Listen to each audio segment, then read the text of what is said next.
ফরমান কিয়ামতের ওই কঠিন ময়দানে 7 শ্রেণীর ব্যক্তিকে রব্বুল আলামিন তার আরশের নিচে ছায়া দিবেন। তার মধ্যে প্রথম শ্রেণীর ব্যক্তি হলো ইমামুন আদিল, যে ইনসাফের সাথে বিচার করে, যে জাস্টিস সমাজে সার্ভ করে, যে সুশাসন নিশ্চিত করে, ওই ইমামুন আদিল। আদিল শব্দটা বুঝছেন না? ইন্নাল্লাহা ইয়া'মুরু বিল আদল, পাইছেন? আদিল। 7 শ্রেণীর ব্যক্তিকে আল্লাহ তাআলা সুশীতল আরশের নিচে ছায়া দিবেন, যেদিন তার দেয়া ছায়া ছাড়া কোনো ছায়া থাকবে না। এর প্রথম হচ্ছে ইমামুন আদিল, ন্যায়পরায়ণ শাসক। চিল্লায় বলেন সুবহানাল্লাহ। আবার বিশ্বনবী বললেন, ইন্নাল মুকসিতিনা ইনদাল্লাহি আলা মানাবিরা মিন নূর আন ইয়ামিনির রহমান। কিয়ামতের দিন যারা ন্যায় পরায়ণ হিসেবে আল্লাহর সামনে দাঁড়াবে, কিয়ামতের দিন রব্বুল আলামিন তার আরশের ডান দিকে ওই ন্যায় পরায়ণ লোকদের জন্য আরশের ডান দিকে একটা নূরের মিম্বারে তাদেরকে বসার সুযোগ করে দিবে। আল্লাহর আরশের ডান দিকে ন্যায় পরায়ণ লোকদের জন্য আল্লাহ তাআলা নূরের মিম্বার বানাবে। 4টে কেন কথা মনে করেছেন? আল আদাল, জাস্টিস। ইন্নাল্লাহা ইয়া'মুরু বিল আদল। আল্লাহ তাআলা এই আদালতের নির্দেশনা দেন, সুবিচার, সুশাসন। প্রিয় ভাইয়েরা, এটা আমরা বাংলাদেশে চাই কি চাই না? এই যে অরাজকতা, এই যে অন্যায়, এই যে জুলুম, এই যে ইনকনসিস্টেন্সি, সমাজের অসঙ্গতির প্রধান কারণ জাস্টিস নাই, সুবিচার নাই, সুশাসন নাই। শেষবারের মতো আওয়াজ করে বলেন তো, আমরা বাংলাদেশে আদল চাই কি চাই না? তাহলে প্রথম নির্দেশনা শেষ। আল্লাহ তাআলা তোমাদেরকে আদলের আদেশ দেন। এরপরে আল্লাহ বললেন, আমি তোমাদেরকে ইহসানের আদেশ দেই।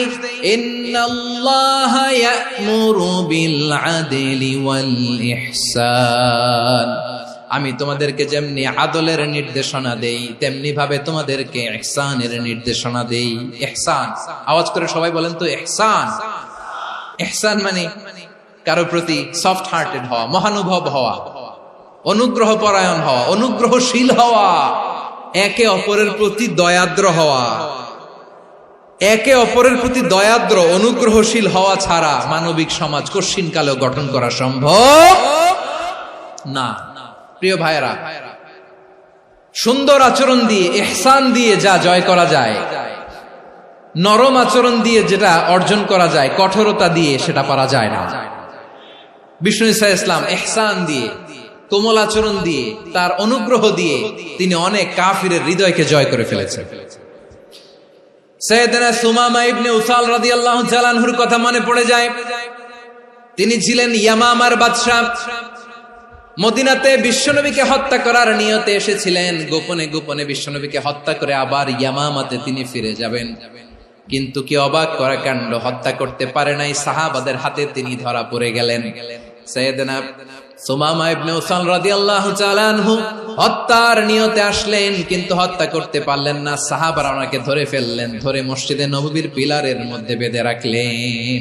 সুমামা ইবনে উসাল, সিরাত থেকে শুনে, সিরাত থেকে শোনাচ্ছি, রাদিয়াল্লাহু তাআলা আনহু ইয়ামামার অধিপতি ছিলেন। বিশ্বনবীকে হত্যার জন্য আসছেন, ধরা পড়ে গেছেন, এখন মসজিদে নববীতে বেঁধে রাখছেন। তার মানে বন্দী।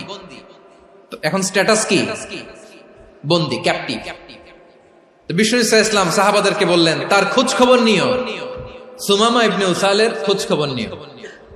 সাহাবার বলেন, ইয়া রাসূলুল্লাহ, আপনাকে হত্যা করতে এসেছে, তার তো কঠিন ক্যাপিটাল পানিশমেন্ট হওয়া দরকার, কঠিন শাস্তি হওয়া দরকার। বিশ্বনবী বললেন, না, আমি যেটা জানি তোমরা সেটা জানো না, তোমরা সুমামার সাথে ভালো আচরণ করো।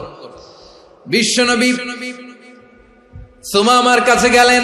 প্রথম দিন যে তিনি কালেমার দাওয়াত দিলেন, ইমানের দাওয়াত দিলেন, ইসলামের দাওয়াত দিলেন, রিসালাতের দাওয়াত দিলেন, আখিরাতের দাওয়াত দিলেন। পরের দিন যে বিশ্বনবী সালাতের দাওয়াত দিলেন, যাকাতের দাওয়াত দিলেন, ইসলাম কি, কিভাবে, কেমন করে পালন করতে হয় চমৎকার আর্টিকুলেট করতে শুরু করলেন।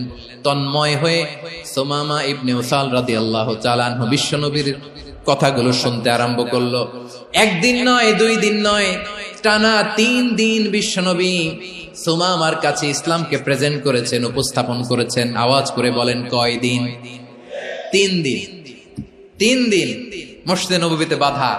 আর সাহাবীদেরকে বললেন, তার খোঁজ খবর নিও, তোমরা যে রুটি বানাও এর মধ্যে সবচেয়ে ভালো আটার রুটিটা তারে দিও, সবচেয়ে রিফাইন্ড খেজুর, যেটা পিওর খেজুর, এটা তারে দিও।